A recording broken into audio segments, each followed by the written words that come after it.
समय का खेल।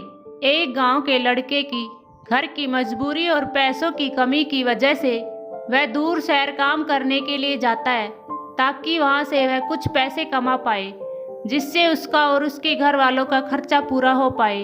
वह लड़का काफ़ी दिनों तक काम की तलाश करता है और आखिरकार उसे काम मिल जाता है। वह लड़का अपना सारा काम पूरी ईमानदारी और मेहनत से पूरे दिन करता है।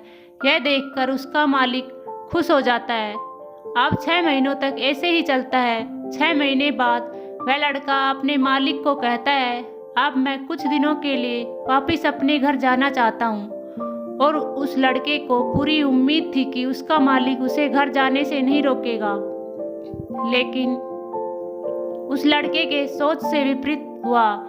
उसका मालिक कहता है, नहीं, तुम्हें 2 महीने का थोड़ा और काम करना है और फिर उसके बाद अपने घर जा सकते हो। लड़के को थोड़ा गुस्सा आता है, लेकिन वह अपने गुस्से को शांत करके मालिक से पूछता है, बताइए मालिक, कौन सा काम है।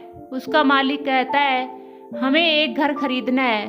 तुम पूरे शहर में घूमो और तुम्हें जो सबसे अच्छा घर लगे वह खरीद कर लो, और जैसे ही यह काम खत्म हो जाता है तुम वापस अपने घर कुछ दिनों के लिए जा सकते हो। यह सुनकर वह गांव का लड़का खुश हो जाता है और जल्दी जल्दी घर को खरीदने का काम खत्म कर देता है। वह मालिक के पास जाता है और कहता है, मालिक, मैंने सबसे अच्छा घर आपके लिए खरीद लिया है। मालिक हैरान हो जाता है और कहता है, सिर्फ 10 दिनों में तुमने अच्छा सा घर खरीद भी लिया। गांव का लड़का कहता है, हाँ, ये घर काफ़ी बढ़िया था, इसलिए मैंने खरीद लिया। और कहता है कि क्या अब मैं अपने घर कुछ दिनों के लिए वापस जा सकता हूँ। मालिक कहता है, नहीं, तुम सिर्फ 2 दिनों के लिए अपने घर वापस जा सकते हो। गांव का लड़का कहता है, अरे मालिक, मुझे गांव जाने में ही 1 दिन लगेगा, तो कैसे भला मैं 2 दिनों में वापस आ जाऊं। मुझे मेरे परिवार के साथ वक्त बिताना है। मालिक खुश होकर कहता है कि अब से तुम हमेशा अपने परिवार के साथ ही रहोगे।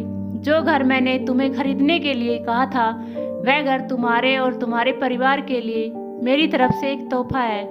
यह सुनकर वह गांव का लड़का खुश होने की बजाय मायूस हो जाता है और कहता है, अगर मालिक आपने मुझे पहले कहा होता कि ये घर आप मेरे लिए खरीद रहे हो तो मैं थोड़ा और जानकारी प्राप्त करके इससे भी अच्छा घर खरीदता। मालिक ने कहा, मैंने तुम्हें 2 महीने दिए थे और 10 दिन में खरीद कर तुमने तुम्हारा नुकसान किया है। इसी तरह जिंदगी में भी हमारे साथ यही होता है। कहानी में जो मालिक था वह असल में वक्त था, और हमेशा वक्त जाने के बाद कहते हैं कि अगर मुझे पता होता तो मैं इससे भी अच्छा कर देता। इसलिए आप सभी जिंदगी में जो भी कर रहे हो उसे पूरा जुनून और मेहनत के साथ कीजिए। क्या पता आप आज जो काम कर रहे हो वो आने वाले समय में आपकी ज़िंदगी बदल दे।